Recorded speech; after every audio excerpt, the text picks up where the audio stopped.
청와대 상공을 날던 그 드론 한 대를 잡는 데 드는 돈이 얼마인지 아십니까? 미국제 요격 시스템 한 발. 60억 원입니다.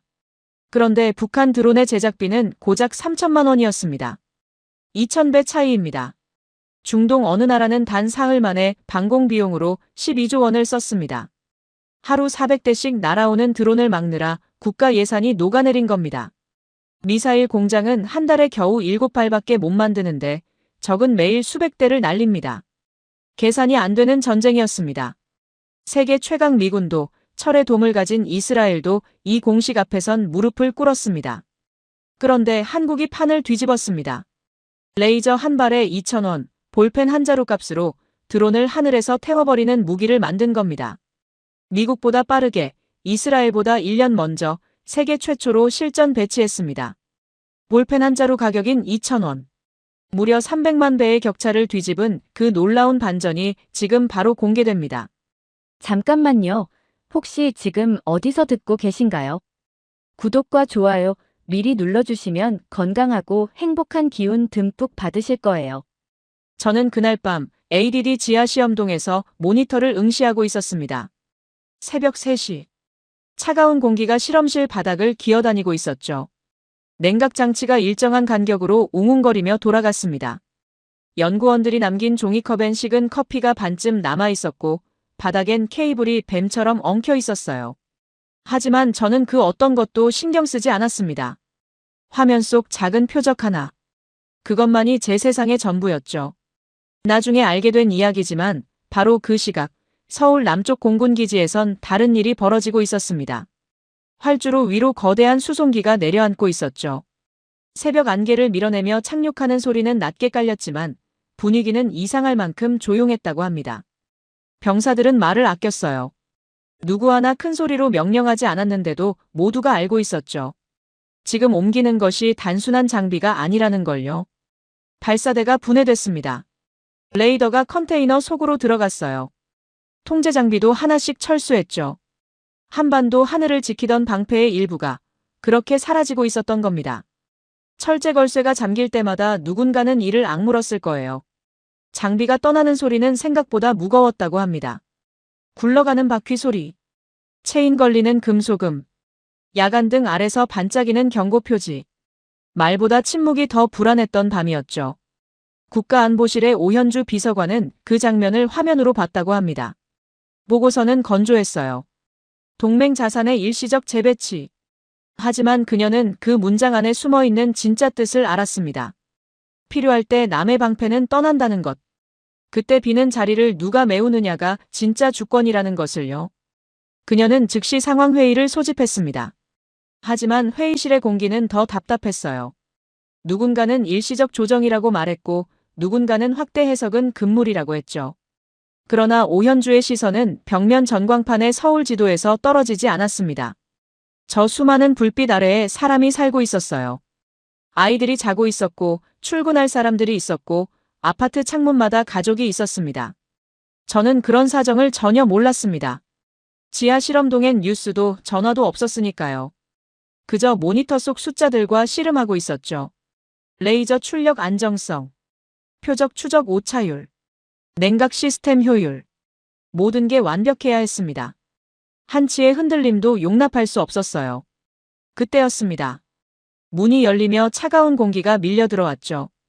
강태준 참모였습니다. 그는 거칠게 헬멧을 벗으며 들어왔어요. 서울 하늘이 비는 판에 아직도 빛으로 세상을 구하겠다는 겁니까? 그의 목소리엔 비아냥이 섞여 있었습니다. 저는 고개도 들지 않고 답했죠. 미사일은 언젠가 떨어집니다. 전기는 적어도 창고에서 모자라진 않아요.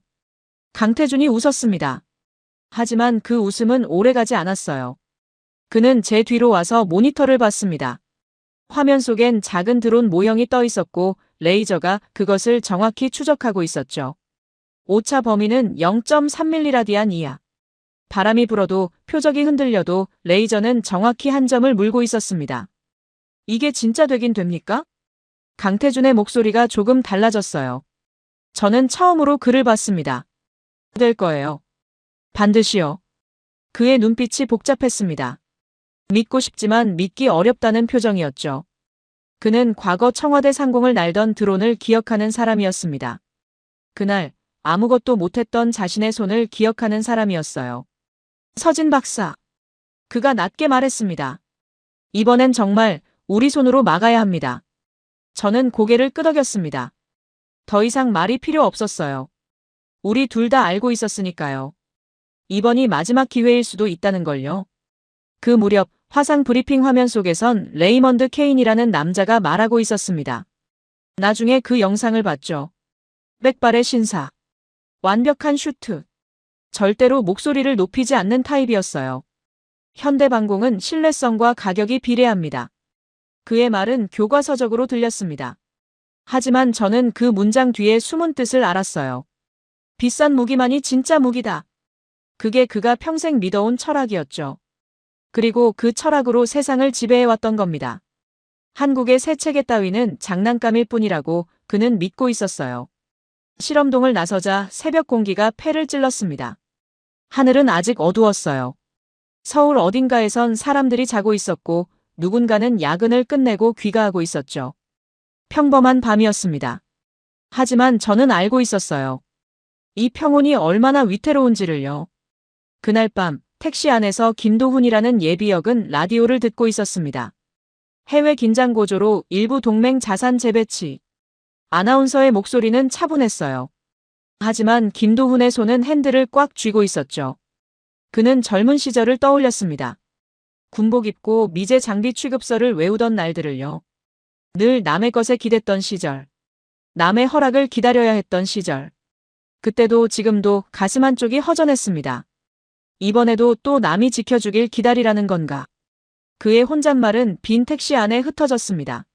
저는 그날 밤 잠들지 못했습니다. 실험 데이터를 보고 또 봤어요. 숫자들이 춤을 췄습니다. 가능성과 불가능 사이에서요. 창밖으론 서울의 불빛이 반짝이고 있었습니다. 저 아래 어딘가에 제 아버지가 평생 바라던 것이 있었어요. 우리 손으로 만든 방패 하나쯤은 있어야 한다. 아버지는 그걸 보지 못하고 떠나셨죠. 하지만 저는 아직 여기 있었습니다. 그리고 이제 정말로 비는 자리를 채울 카드가 있는지 증명해야 했어요. 남의 방패가 떠난 밤. 저는 모니터 앞에 앉아 생각했습니다. 빛으로 하늘을 지킬 수 있을까? 전기만으로 드론을 떨어뜨릴 수 있을까? 서울 도심에서 낙탄 없이 정말로요. 그 질문에 대한 답을 찾는 것. 그게 제게 남은 전부였습니다. 저는 그날을 절대 잊을 수 없습니다. 몇 해 전 서울 상공이 뚫리던 날을요. 그날은 이상하게도 하늘이 너무 맑았어요. 그래서 더 모욕적이었습니다. 저는 집에서 뉴스를 보고 있었죠. 화면엔 군 관계자가 나와 차분하게 말하고 있었어요. 현재 조사 중에 있습니다. 하지만 저는 그 차분함 속에서 더 큰 굴욕을 느꼈습니다. 저기 서울 하늘을 구경하고 갔는데 우리는 조사 중이라는 말밖에 못하고 있었어요. 창밖으로 보이는 아파트 단지. 편의점 불빛. 늦은 밤 귀가하는 사람들. 평범한 일상의 풍경이 그날만큼은 너무 위태롭게 느껴졌습니다. 나중에 안 이야기지만 그날 현장엔 강태준이 있었다고 합니다. 그는 지휘통제실에서 모든 걸 지켜봤죠. 레이더 화면 구석에 검은 점 하나. 처음엔 새인가 싶었다고 해요. 하지만 그 점이 금지구역 쪽으로 방향을 트는 순간 분위기가 급변했습니다. 헤드셋 안으로 급박한 목소리가 쏟아졌어요. 표적 추적 중. 고도 너무 낮음. 식별 불가. 그런데 문제는 잡는 게 아니었습니다. 어떻게 떨어뜨리느냐가 문제였죠. 전투기가 출격했어요. 하지만 너무 빨랐습니다. 작은 드론을 붙잡기엔 속도가 맞지 않았죠. 헬기도 올라갔어요. 그런데 도심 상공이었습니다. 잘못 쏘면 낙탄이 시민 머리 위로 떨어질 수 있었어요. 결국 그 작은 점은 국가 권력의 심장을 내려다보는 상공을 제 집처럼 오갔습니다. 강태준은 그날의 공기를 잊지 못한다고 했어요. 무력함이 숨처럼 무거웠다고요. 전투기도 헬기도 미사일도 다 있었는데 소형 드론 하나를 확실하게 도심에서 떨어뜨릴 방법이 없었습니다. 그날 밤 저는 책상 앞에 앉아 생각에 잠겼습니다. 우리에겐 모든 게 있었어요. 첨단 레이더, 빠른 전투기, 정확한 미사일. 그런데 왜 작은 드론 하나를 못 잡았을까요? 답은 간단했습니다. 시스템이 반대로 설계돼 있었던 거예요. 빠르고 비싸고 큰 것만 상대하도록요. 작고 싸고 느리고 낮은 것. 그게 앞으로 더 무서운 위협이 될 거라는 생각이 들었습니다. 며칠 뒤 내부 회의가 열렸어요. 저는 처음으로 강하게 밀어붙였습니다. 우리는 드론을 잡는데 아직도 대포를 들이대고 있습니다. 회의실이 조용해졌어요. 저는 계속했습니다. 도심은 전장보다 좁고 시민은 표적보다 가깝습니다. 이 문제를 해결하려면 완전히 다른 방식이 필요해요. 누군가는 웃었습니다. 빛으로 드론을 떨어뜨린다는 말은 SF처럼 들렸으니까요. 누군가는 예산 낭비라고 말했어요. 강태준도 그 자리에 있었습니다. 전장에선 멋있는 말보다 당장 떨어지는 적을 막는 게 먼저입니다. 그의 목소리는 냉소적이었어요. 하지만 저는 물러서지 않았습니다. 보드판에 작은 드론 실루엣을 그렸죠. 펜 끝으로 배터리 위치를 짚으며 말했습니다. 여기를 태우면 됩니다. 폭발시킬 필요 없어요. 그냥 뜨겁게 만들면 돼요. 어떻게요? 빛으로요. 회의실은 더 조용해졌습니다. 저는 숫자를 보여줬어요. 레이저 한 발의 전력 비용, 미사일 한 발의 가격. 그 차이가 너무 커서 오히려 허황돼 보일 정도였죠. 회의는 결론 없이 끝났습니다. 하지만 저는 포기하지 않았어요. 그날 이후 매일 밤 실험실에 남았습니다. 출력을 높이고 추적을 안정시키고 냉각을 개선했죠. 연구원들은 지쳐갔지만 저는 멈출 수 없었어요.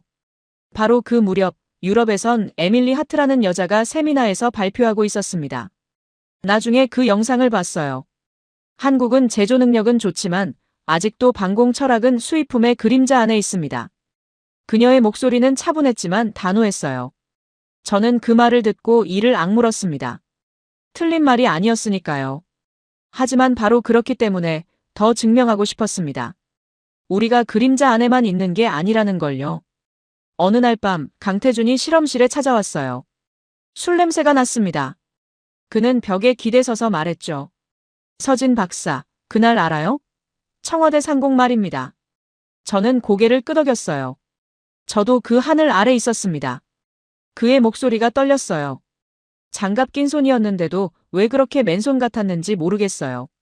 저는 처음으로 그의 눈을 똑바로 봤습니다. 상처가 보였어요. 깊고 아문 적 없는 상처가요. 이번엔 다를 겁니다.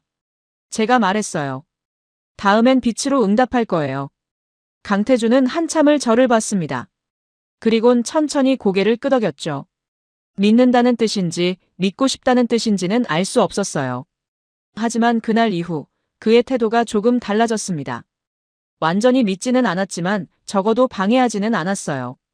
저는 그날 밤 아버지 사진을 꺼내봤습니다. 공군 정비부사관이었던 아버지. 우린 늘 남의 기술을 기다려야 했다고 말씀하셨죠. 그 말이 제 가슴 깊이 박혀 있었어요. 아버지는 끝내 우리 손으로 만든 방패를 보지 못하고 떠나셨습니다. 하지만 저는 아직 여기 있었어요. 그리고 이제 청와대 상공을 날던 그 검은 점에 대한 답을 만들어야 했습니다. 빛으로요.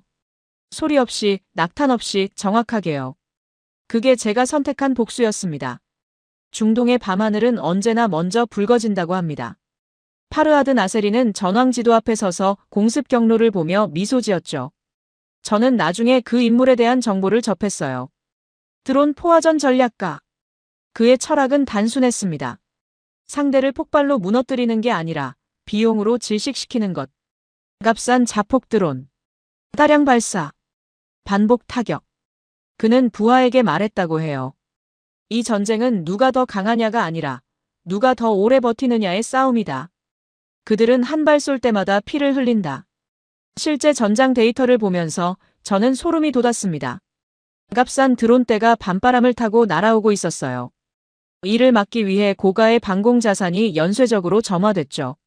미사일이 올라갈 때마다 하늘은 찢어질 듯 밝아졌지만 상황실의 장교들은 어두운 얼굴이었습니다.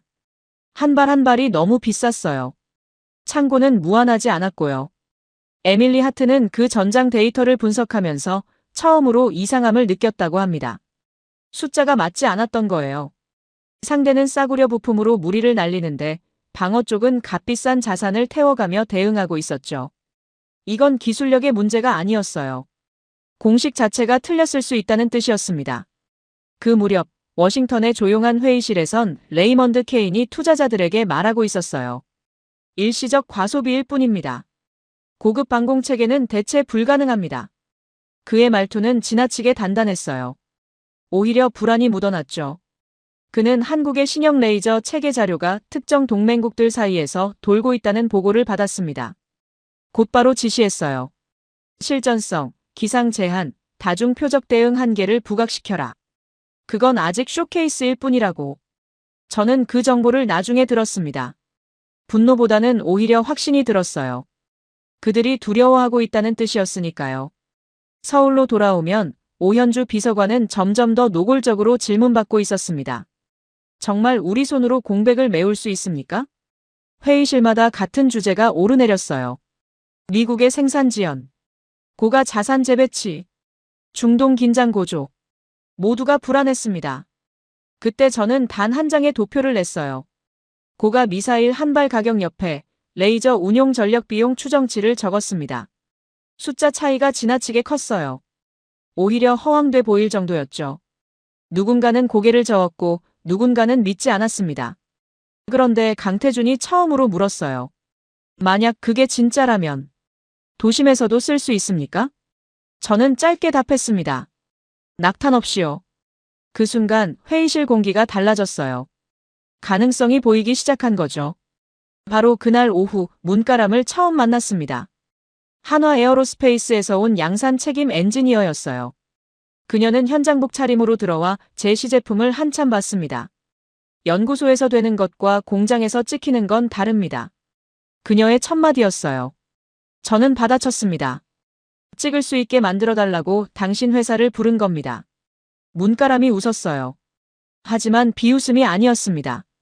도전을 즐기는 사람의 웃음이었죠. 좋아요. 그럼 냉각 시스템부터 다시 설계해야 할 겁니다. 이건 실험실에선 괜찮아도 야외에선 버티지 못해요. 저는 속으로 이를 악물었습니다. 하지만 그녀 말이 맞았어요. 실험실 성공과 양산 성공은 전혀 다른 문제였으니까요. 전력 안정성은요? 문가람이 물었어요. 수백 번 연속 조사해도 출력이 떨어지지 않습니까? 진짜 전장에선 한두 발이 아니에요. 저는 데이터를 보여줬습니다. 그녀는 꼼꼼히 봤어요. 한참 뒤 고개를 끄덕였죠. 할 만은 하네요. 미친 짓이긴 하지만 그날부터 저희는 거의 매일 싸웠습니다. 저는 성능을 말했고 그녀는 현실을 말했어요. 저는 가능성을 보여줬고 그녀는 공정을 따졌죠. 하지만 이상하게도 싸울수록 신뢰가 쌓였습니다. 둘 다 완벽주의자였고 둘 다 타협하지 않았으니까요. 어느 날 밤 실험동에서 또 충돌했어요. 이 소재론 안 됩니다. 양산 수율이 30%밖에 안 나와요. 문가람이 단호하게 말했죠. 저는 화가 났습니다. 그럼 수율을 올리세요. 기술은 만드는 거예요. 만드는 기술도 기술입니다. 박사님은 한 대 성공시키면 되지만 전백 대를 똑같이 찍어내야 해요. 저는 할 말이 없었습니다. 그녀 말이 맞았으니까요. 결국 소재를 바꿨어요. 성능은 조금 떨어졌지만 안정성은 올라갔습니다. 그게 현실이었어요. 연구소의 완벽보다 전장의 신뢰가 더 중요했던 거죠. 그 무렵 해외에선 다른 움직임이 있었습니다. 레이먼드 케인이 각국 구매 담당자들에게 압력을 넣고 있었어요. 한국 시스템은 아직 검증되지 않았습니다.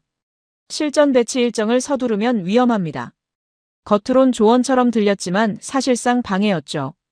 하지만 저희는 멈추지 않았습니다. 멈출 수 없었어요. 서울 하늘이 비어가고 있었으니까요. 저는 매일 밤 창밖을 봤습니다. 도시의 불빛, 평온한 일상. 그 평온이 얼마나 위태로운지 사람들은 모르고 있었어요. 하지만 저는 알았습니다. 그리고 이제 비싼 방패의 시대를 끝낼 준비를 하고 있었죠. 빛으로요. 에밀리 하트가 처음으로 생각을 바꾼 건 중동 전장 데이터를 보고 나서였습니다. 저는 나중에 그녀의 보고서를 읽었어요. 다층 방공망의 빈틈을 메우는데 한국산 체계가 생각보다 훨씬 큰 역할을 하고 있었습니다. 고도별로 역할이 나뉜 공중 방어에서 기존 강대국 체계만으로는 비어있던 구간을 한국산 체계가 받아내고 있었던 거예요. 서류 위에선 다들 보안 전력이라 적었지만 실제 전장에선 그 보안이 핵심이 되는 순간이 왔습니다. 중동의 사막기지. 밤하늘은 검었어요. 발사 명령은 짧았죠. 한국산 체계가 조용히 올라갔습니다. 요란한 선전도 드라마틱한 애국 구호도 없었어요. 오직 작전 통제실에 숨막히는 침묵만이 있었죠.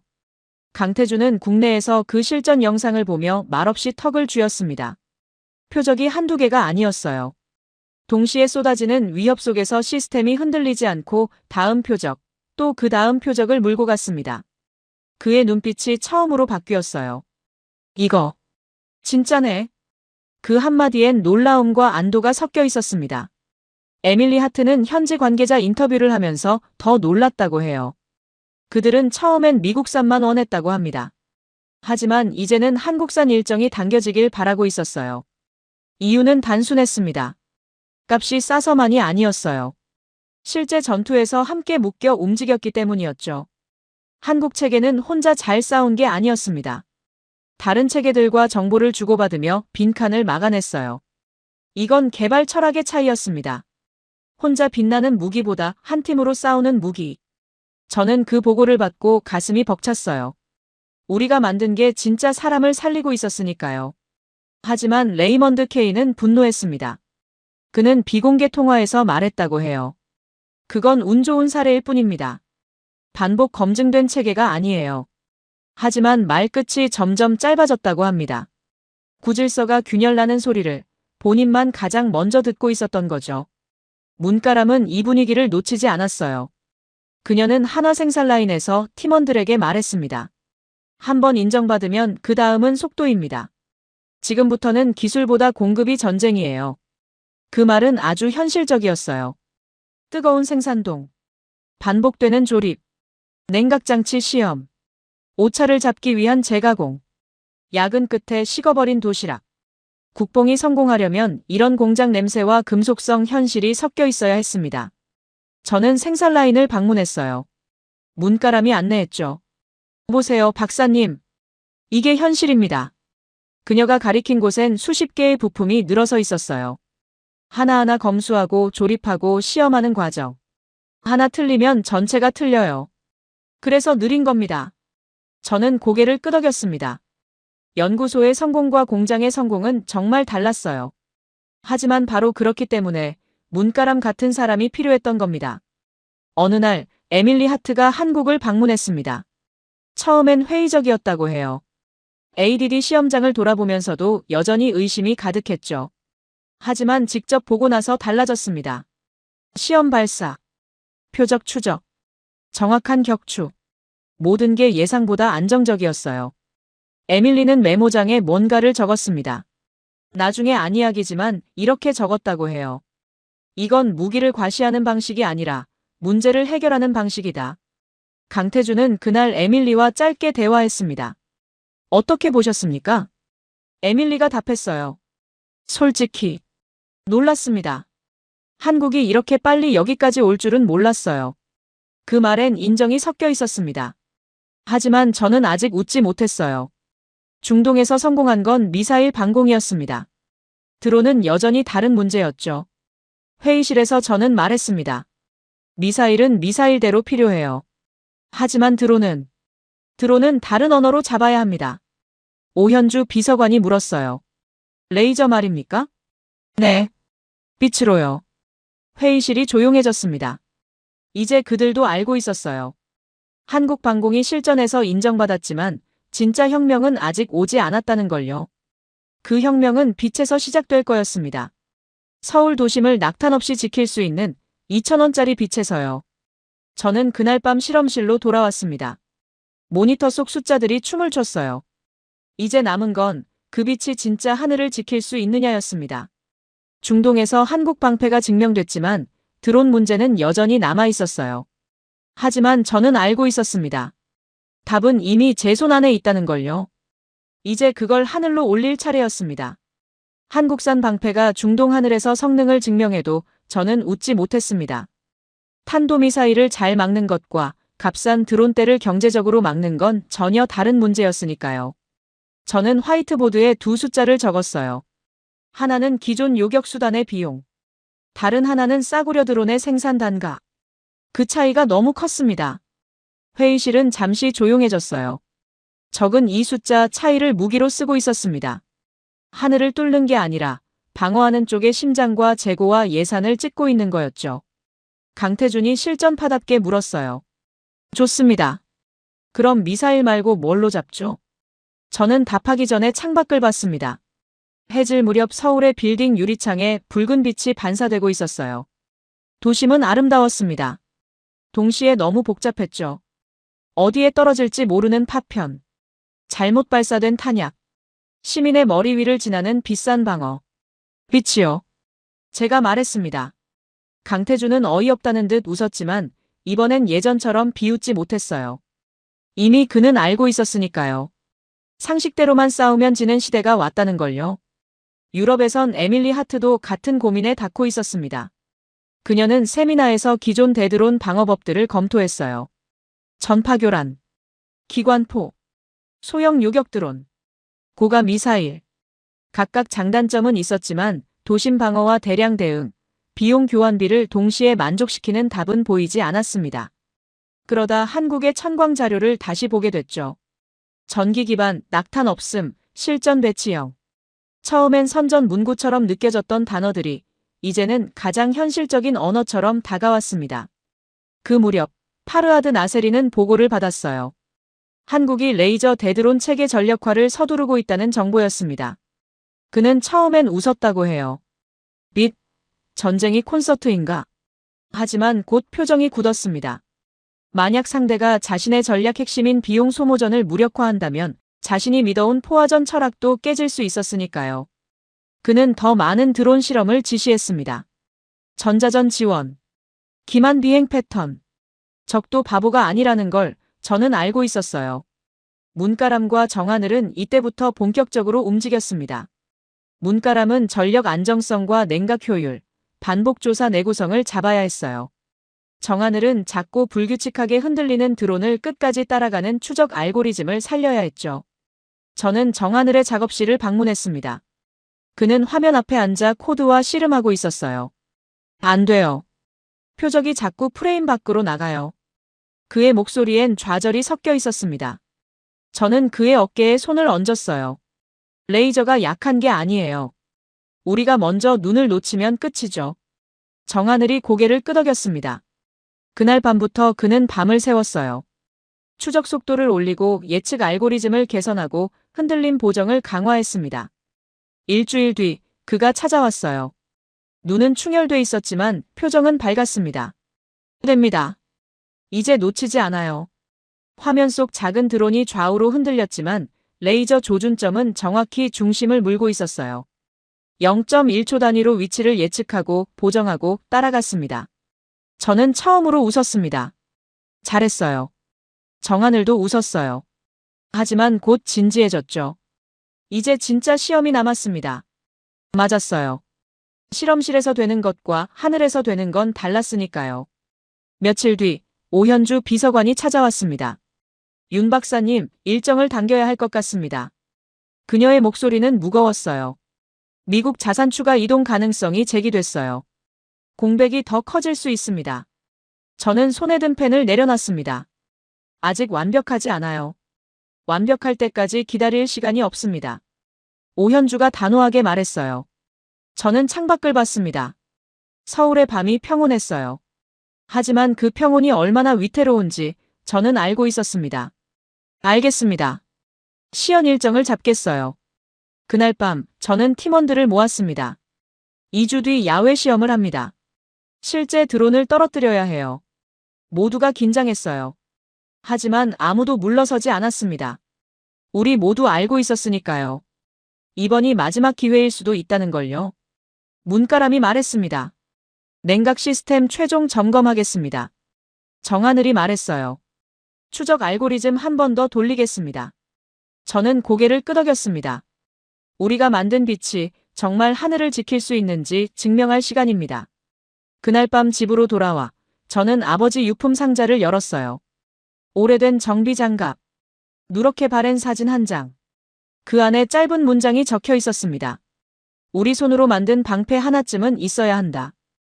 아버지는 이걸 보지 못하고 떠나셨죠. 하지만 이제 그 방패가 빛의 형태로 완성되려 하고 있었습니다. 저는 그 글씨를 오래 바라봤어요. 그리고 다짐했습니다. 이번엔 반드시 성공하겠다고요. 비밀 시험장엔 과장된 음악도 환호도 없었습니다. 겨울바람이 차갑게 불었어요. 관측소 유리창엔 성에가 옅게 내려앉아 있었죠. 멀리 작은 드론 하나가 떠올랐습니다. 너무 작아서 육안으로는 그냥 점 같았어요. 레이더가 먼저 잡았습니다. 광학 장비가 따라갔어요. 정하늘이 만든 추적 화면 위에 표적 프레임이 딱 맞물렸죠. 저는 숨을 참았습니다. 조사. 제가 짧게 말했어요. 눈에 보이는 광선은 없었습니다. 허공은 멀쩡했어요. 하지만 표적이 어느 순간 비틀렸습니다. 잠시 뒤, 점 하나였던 드론의 배면이 먼저 타올랐어요. 회전 날개가 이상하게 떨리더니 툭 하고 중심을 잃었습니다. 불꽃은 크지 않았어요. 그런데 더 무서웠습니다. 소리 없이 뜨거운 죽음이 스며든 느낌이었죠. 관측 장비엔 특정 부위 온도가 치솟는 그래프가 떴습니다. 배터리, 기체, 내부 핵심부. 700도 이상으로 순간 가열된 표적은 하늘에서 버티지 못하고 떨어졌어요. 강태준은 그 장면을 보고도 한동안 말이 없었습니다. 그는 포성과 폭음을 믿어온 사람이었어요. 그런데 지금 방금 본 건 너무 조용해서 오히려 더 무서웠던 거죠. 이걸 서울 한복판에서도 쓸 수 있다는 겁니까? 그가 물었어요. 저는 고개를 끄덕였습니다. 미사일처럼 탄이 날아가서 사라지는 게 아니에요. 전기만 있으면 다시 쓸 수 있습니다. 강태준이 숨을 들이켰어요. 비용은요? 한 발에 약 2,000원 정도예요. 회의실이 조용해졌습니다. 누군가는 믿지 못한다는 표정이었어요. 하지만 숫자는 거짓말하지 않았습니다. 캔커피 한 잔 값으로 드론 한 대. 고가 미사일 한 발이면 수천 대를 떨어뜨릴 수 있었죠. 에밀리 하트는 이 시연에 참관하며 처음으로 말을 잃었습니다. 그녀는 오랫동안 세계 각국 무기 시연을 봐왔어요. 하지만 대부분은 보여주기 위한 이벤트였죠. 그런데 여기선 반대로 보여주기가 너무 초라해서 오히려 진짜처럼 느껴졌습니다. 대형 스크린도 화려한 프레젠테이션도 없었어요. 작은 표적이 떠 있고 그 표적이 갑자기 기능을 잃고 떨어질 뿐이었습니다. 에밀리는 메모장에 썼어요. 이건 무기를 과시하는 방식이 아니라 문제를 해결하는 방식이다. 하지만 성공 직후 곧바로 한계도 드러났습니다. 비가 내리기 시작했어요. 다음 시험 표적이 떴지만 레이저 출력이 불안정해졌습니다. 빗방울이 빛을 산란시켰던 거죠. 출력 70%로 감소. 기술자가 보고했어요. 저는 입술을 깨물었습니다. 예상했던 문제였지만 직접 보니 답답했어요. 안개도 문제였고 복수 표적 동시 대응도 아직 완벽하지 않았습니다. 레이먼드 케이는 이 점을 물고 늘어졌어요. 그는 언론 브리핑에서 빈정댔습니다. 날씨 좋은 날에 작은 표적 하나 떨어뜨리는데 성공했다고 세상이 바뀌진 않습니다. 그 말은 틀린 말이 아니어서 더 얄미웠어요. 하지만 저는 포기하지 않았습니다. 기상조건 보안 알고리즘을 개발하겠습니다. 제가 회의에서 말했어요. 그리고 블로기에선 이동형 다연장 레이저를 만들 겁니다. 오현주 비서관이 물었습니다. 그럼 지금 당장은요? 지금은 맑은 날 서울을 지킵니다. 비 오는 날엔 기존 체계와 함께 쓰면 돼요. 완벽하지 않았습니다. 하지만 완벽할 때까지 기다릴 수는 없었어요. 서울 하늘은 지금 비어가고 있었으니까요. 그날 밤 오현주는 실전 배치 검토안 앞에서 멈췄습니다. 도장을 찍기 직전이었어요. 그녀는 서울 야경을 바라봤죠. 도시 전체가 거대한 유리와 불빛의 숲처럼 반짝였습니다. 그 위를 지키는 것이 이제 미사일이 아니라 보이지 않는 빛이 될 수 있다는 사실. 낯설고도 무거웠어요. 하지만 선택의 여지는 없었습니다. 그녀는 천천히 도장을 찍었어요. 그 순간 이야기는 실험에서 현실로 넘어갔습니다. 저는 그날 밤 실험실에서 마지막 점검을 했어요. 모니터 속 숫자들이 안정적으로 흐르고 있었습니다. 완벽하진 않지만 충분했어요.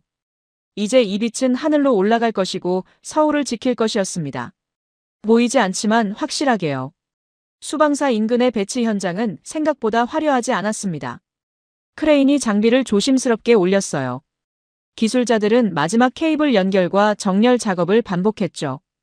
문가람은 장갑 낀 손으로 차가운 금속 표면을 두드려보며 상태를 확인했습니다. 저는 끝내 웃지 않았어요. 실전 배치는 축하가 아니라 책임이라는 걸 알았으니까요. 장비 하나가 자리를 잡는 순간 그건 곧 서울 하늘 일부의 운명이 됐습니다. 김도훈은 우연히 그 근방을 지나가다가 멀리서 작업 현장을 봤어요. 무슨 장비가 들어오는지 처음엔 알 수 없었습니다. 하지만 그 모습에서 이상하게 오래전 기억이 올라왔죠. 젊은 시절 미군 잉여 장비를 넘겨받아 정비하던 날들. 설명서는 영어였고 부품은 늦게 왔고 중요한 건 늘 남의 손에 있던 시절. 그는 한참을 바라보다가 중얼거렸습니다. 이젠 우리 손으로 다는 건가? 에밀리 하트는 한국이 이스라엘이나 미국보다 먼저 도심, 데드론 레이저를 실제 운용 체계로 올려놓았다는 사실을 이해하고 충격을 받았어요. 그녀는 단지 기술 순위가 바뀌는 걸 본 게 아니었습니다. 후발 제조국으로 취급받던 나라가 미래 방공의 첫 페이지를 먼저 써버리는 장면을 목격한 거였죠. 세계 최초 실전 배치. 그녀가 보고서에 적었어요. 한국은 이제 값싼 대안이 아니라 새로운 해법의 첫 실전화 국가가 됐다. 동시에 외부 반응도 이렇습니다. 해외군 관계자들이 술렁였어요. 방산업계가 움직였고 투자 시장이 반응했죠. 한화와 관련 부품사 이름이 오르내렸습니다. 빛의 방패가 단지 무기가 아니라 산업과 수출과 국가 브랜드까지 흔드는 신호탄처럼 보이기 시작했어요. 하지만 저는 더 차갑게 말했습니다. 배치는 끝이 아니에요. 진짜는 적이 알게 된 다음부터입니다. 레이먼드 케이는 조용히 초조해졌어요. 공식 석상에선 여전히 폄하했지만 사적 공간에선 참모에게 따졌습니다. 왜 한국이 먼저 전력화했지? 누가 그 일정을 놓쳤나? 균열이 생기고 있었어요. 구질서가 흔들리고 있었던 겁니다. 배치 일주일 뒤 저는 처음으로 야간 경계 현장을 방문했습니다. 서울은 평온했어요. 한강 다리 위 자동차 불빛, 늦은 시간 배달 오토바이 소리, 꺼지지 않은 아파트 창문 몇 개. 그 평범한 밤을 보이지 않는 체계가 지켜보고 있었습니다. 전쟁은 일어나지 않았지만 이 평온 자체가 누군가의 밤샘 끝에 유지되고 있었어요. 당직 장교가 말했습니다. 박사님 덕분에 이제 우리도 빛으로 싸울 수 있게 됐습니다. 저는 고개를 저었어요. 제 덕분이 아니에요. 우리 모두 덕분이죠. 정하늘, 문가람, 강태준, 그리고 이름 없는 수많은 기술자와 군인들. 모두의 밤샘이 쌓여서 여기까지 온 거였습니다. 집으로 돌아오는 길, 저는 택시를 탔어요. 운전사가 김도훈이었습니다. 어디 가십니까? ADD 쪽으로요. 그가 룸미러로 저를 봤어요. 혹시 그쪽에서 일하십니까? 네. 요즘 뉴스 봤어요. 레이저로 드론 잡는다고. 그의 목소리엔 자부심이 섞여 있었습니다. 옛날엔 남이 만든 걸 들여와 붙잡고 살았는데 이제는 우리 애들 머리로 만든 걸로 서울을 지킨대요. 저는 창밖을 봤어요. 서울의 밤이 반짝이고 있었습니다. 네. 그렇게 됐어요. 김도훈이 웃었습니다. 좋은 세상 됐습니다. 그 한마디가 가슴 깊이 박혔어요. 천광은 완벽하지 않았습니다. 날씨 한계도 있었고 다중 표적 대응도 더 발전해야 했어요. 하지만 그래서 더 좋았습니다. 이야기가 끝났다가 아니라 이제 시작됐다로 끝나니까요. 서울은 이제 빛으로 지켜지고 있었습니다. 보이지 않는 빛으로요. 배치가 끝난 뒤 저는 아버지 유품 상자를 다시 열었습니다. 오래된 정비 장갑, 누렇게 바랜 사진 한 장, 군 시절 메모. 그 안에는 짧은 문장이 적혀 있었어요. 우리 손으로 만든 방패 하나쯤은 있어야 한다. 아버지는 이걸 보지 못하고 떠나셨습니다. 하지만 이제 그 방패가 서울 하늘에 떠 있었어요. 천광이 세계 최초라고 해도 그 빛은 하루아침에 생긴 게 아니었습니다. 남의 전투기를 빌려 타던 시대, 남의 부품을 기다리던 시대, 설명서도 허락도 다 밖에서 오던 시대. 그 모든 시간을 지나 이름 없이 버틴 사람들의 시간이 쌓여 여기까지 온 거였죠. 에밀리 하트는 최종 보고서를 정리했습니다. 처음 한국을 값싸게 잘 만드는 나라 정도로 봤던 자신이 부끄러워질 정도였어요. 그녀는 이렇게 적었습니다. 한국은 값싼 대안이 아니라 새로운 해법의 첫 실전화 국가가 됐다. 이건 단순한 무기 개발이 아니라 방공 패러다임의 전환이다. 이 문장은 외부의 입으로 나오는 인정이라 더 강했어요. 강태준은 한밤중 옥상 경계 위치에서 서울을 내려다봤습니다. 이제 그는 저를 더 이상 책상형 연구원으로 보지 않았어요. 그는 군인답게 짧게 말했습니다. 그날 놓친 하늘, 이제는 안 놓치겠습니다. 청와대 상공 침투의 굴욕과 완전히 이어지는 문장이었어요. 김도훈은 택시 손님에게 무심한 척 말했습니다. 옛날엔 남이 만든 걸 들여와 붙잡고 살았어요. 근데 이제는 우리 애들 머리로 만든 걸로 서울을 지킨대요. 그의 말은 거창하지 않았지만 세대의 체감이었어요. 뉴스가 아니라 가슴으로 느끼는 변화였죠. 저는 마지막으로 실험실에 들렀습니다. 모니터는 꺼져 있었어요. 하지만 그 어둠 속에서 수많은 밤샘의 기억이 떠올랐습니다. 실패한 시험. 포기하고 싶었던 순간. 하지만 끝내 버틴 시간들. 천광은 완벽하지 않았습니다. 날씨 한계도 있었고 다중 표적 대응도 더 발전해야 했어요. 이동형 블록이, 더 고출력 체계, 함정 탑재형 같은 다음 단계가 남아 있었습니다. 하지만 그래서 더 좋았어요. 이야기가 끝난 게 아니라 이제 시작됐으니까요. 창밖으로 서울의 밤이 보였습니다. 수많은 불빛, 평범한 일상. 그 평온을 지키는 것이 이제 외국에서 실려오는 상자가 아니라 한국 연구소와 공장과 현장에서 올라온 빛이었어요. 눈에 거의 보이지도 않는 그 빛 한 줄이 사실은 수십 년짜리 시간의 응축이었습니다. 과거의 한국은 위급하면 남의 하늘을 빌려 지켜야 하는 나라처럼 느껴졌어요. 하지만 이제는 달랐습니다. 서울의 밤을 지키는 건 미국에서 온 미사일이 아니라 한국이 만든 빛이었으니까요. 저는 모니터를 켰습니다. 화면 속에 새 프로젝트 폴더가 떠올랐어요. 천광 블록이 마이너스 이동형 다연장 레이저. 아직 할 일이 많았습니다. 더 빠르게, 더 정확하게, 더 강하게. 하지만 이제 우리는 알고 있었어요. 우리 손으로 만들 수 있다는 걸요. 남의 재고를 기다리지 않아도 된다는 걸요. 그날 밤 저는 아버지 사진에 말했습니다. 아버지, 이제 우리에게도 방패가 있어요. 우리 손으로 만든 거요. 서울의 밤은 평온했습니다. 그 평온 위로 보이지 않는 빛이 하늘을 지키고 있었어요. 소리 없이, 확실하게. 그리고 이제 세계가 보고 있었습니다. 한국이 쓴 미래 방공의 첫 페이지를요.